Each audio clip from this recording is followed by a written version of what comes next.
check with how markets in the region closed trading yesterday, starting off with the BRVM. The BRVM 10 index closed trading at 230.81 points, up 0.30%. The BRVM composite gained about 0.26%, closing at 207.57 points. A total value traded on the day climbed to 660.4 million CFA francs. Now, the currency for the region is trading at 598.34 CFA francs against the US dollar, putting its year-to-date change at 0.18%. And in Ghana, the GSE Composite Index closed at 1,905 points, up about 0.12%, taking its year-to-date change to 58.4%. The GSA Financial Stock Index closed at 1,638.54 points, up marginally by 0.01%. The year-to-date change for that index now stands at 57.5%.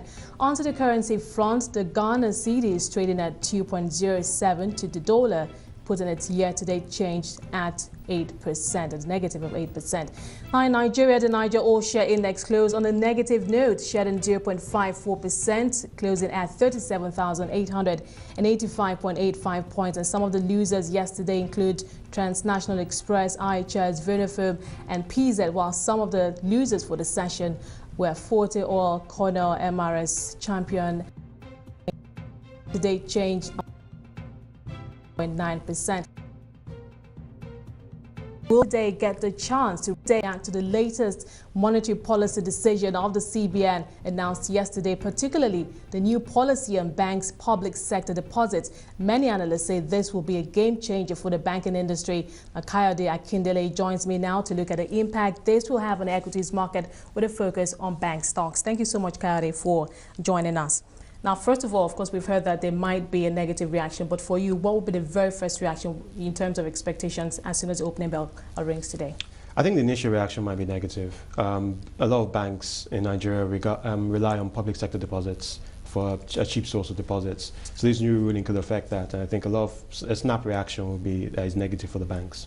So are we going to see that happening? Are we going to see a run on the banks for the bank stocks for today, or perhaps going forward for the rest of the week? I think the bank stocks might go negative today and the next couple of days. I think people take a step back and analyze what exactly the exact impact is. Which banks does it affect more than others? Because some banks have more public sector deposits than others, and then take a more informed decision going forward. So what is this going to do for the earnings? We're in the earnings season and we're still expecting some top banks to release their results. Is this going to overshadow things?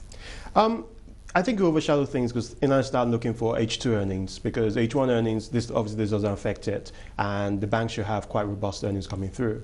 But we're moving to H2, and some of the banks, their earnings might be under pressure, which many analysts thought were going to be under pressure again, and this doesn't help. Now, obviously, the banks too have to take a step backwards and try to go back to the drawing board, as it were. Now that they have that 50% on their public sector funds. So I guess for analysts too, they might also have to look take a step back and review their forecast for banks, particularly going forward. Yeah, I think one of the things CBN is trying to do is try and force the banks to lend to the real sector. And what they're trying to do here, because normally a lot of banks have used cheap public sector deposits and then invested into public treasury bills and government bonds. Now they're trying to stop that trade or reduce that trade and get banks to actually invest in the real sectors of the economy, like agriculture, SMEs, and put them forward. Now some banks are more successful than others in doing that, and it's for analysts trying to decide which banks are going to adapt as quickly to this and be able to take, because the banks who adapt quickest we're able to take advantage more than the others. Now, we'll go back to the banks. Now, for some of the other corporates listed on the exchange who also take loans from these banks, how could that impact on their earnings? Because we know they take loans from these banks. Yeah, I think for the high-end corporates, I don't think it will affect them that much, because most of the banks, their lending to them will not be affected. I think it's when you start looking at some of the smaller corporates, some of them might not even be listed, and look at them, and then the banks might have less liquidity for them to give them loans. But I think at the end of the day, it behooves the banks to try and change their banking model and make it more progressive in terms of developing the economy. So what sort of outlook are we going to be looking at now for the bank, not just the banking industry, we're focusing on bank stocks now for the banking index? What kind of outlook are we looking at? Obviously, we're going to have a review of forecasts, earnings, interest income you mentioned. Your own outlook? I think H2 earnings will be under pressure. I think going forward, now you're going to have a race among the banks to try and develop other streams of income. And we will look at, because for example, there's this the AMCON fee as well that's kicking in. And as banks increase their balance sheet, that fee is going to increase. And that's going to be another aspect on earnings as well. So I think my outlook on the banking sector for H2 is that it's going to be slightly depressed. And we're going to look at some of the banks that adapt quickest to this to see what they do there.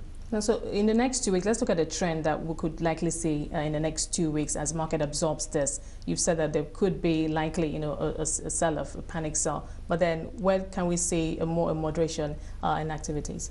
I think when earnings results start coming out, because then when analysts start looking at the earnings, and then they can start dissecting which banks have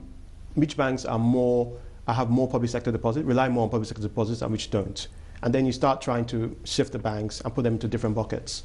I think with those earnings, and banks to see where the different banks are earning money from, where they get what the proportion of the deposits are public sector, which are private sector, and then they can start making a more informed decision about what the likely impact of this on specific banks rather than the banking sector on the whole. Do you think we're in for interesting times ahead going forward? I think so, especially for the banking sector, but I think it's good for the economy. I think the carry trade they've been doing recently hasn't really helped the real economy grow. So now we might